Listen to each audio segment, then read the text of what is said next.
Hello बच्चों, कैसे हो आप सब लोग। आज हम पढ़ने जा रहे हैं पाठ 13 रक्त की कहानी। पाठ परिचय। हमारे शरीर के सभी अंग महत्वपूर्ण होते हैं। फेफड़ों की मदद से रक्त शरीर के प्रत्येक भाग तक पहुंचता है।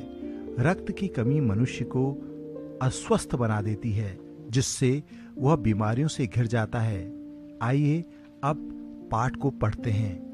सुमित आंध्र प्रदेश शहर में रहता था। वह पढ़ाई में बहुत होशियार था। घर में सब उसे बहुत प्यार करते थे।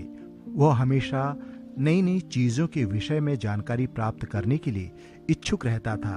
एक दिन स्कूल का होमवर्क करते समय सुमित पेंसिल छील रहा था कि अचानक उसकी उंगली कट गई। टप टप खून टपकने लगा।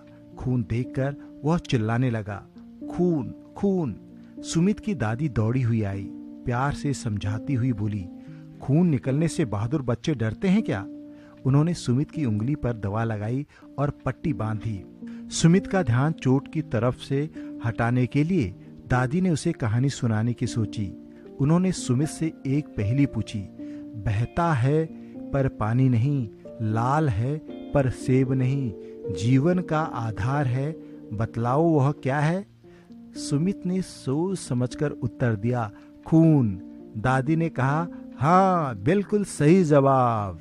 दादी ने कहा, चलो अब मैं तुम्हें रक्त की कहानी सुनाती हूँ। कहानी शब्द सुनते ही सुमित दर्द को भूलकर दादी की तरफ देखने लगा।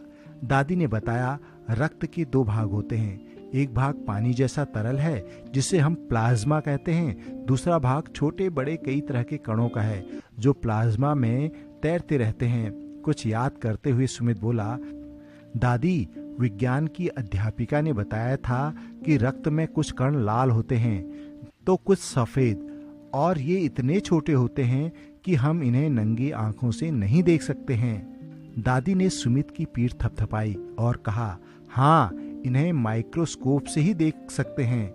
रक्त में जो अन्य कण होते हैं उन्हें प्लेटलेट कहते हैं। सुमित ने पूछा, पर दादी खून का रंग लाल क्यों होता है।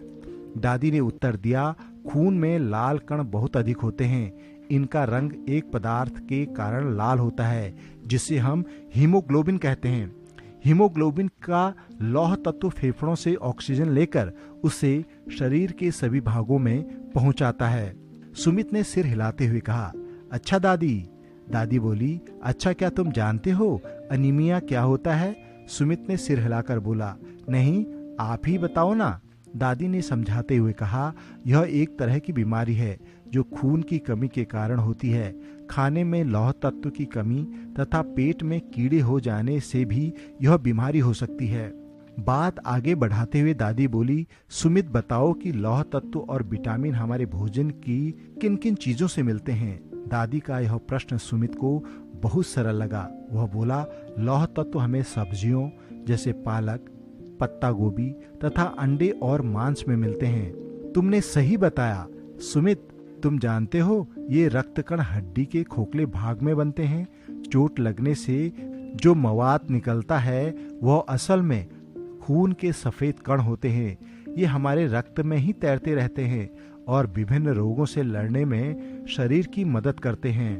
दादी ने आगे बताया, हमारे शरीर में एक शक्तिशाली पंप है जो शरीर के सभी अंगों को रक्त पहुंचाता है। सुमित तुरंत बोला, दादी वह पंप दिल है ना। सुमित की जानकारी से खुश होकर दादी ने कहा, चार्ल्स प्रथम के निजी चिकित्सक डॉक्टर हार्वे ने रक्त संचार प्रणाली की खोज की।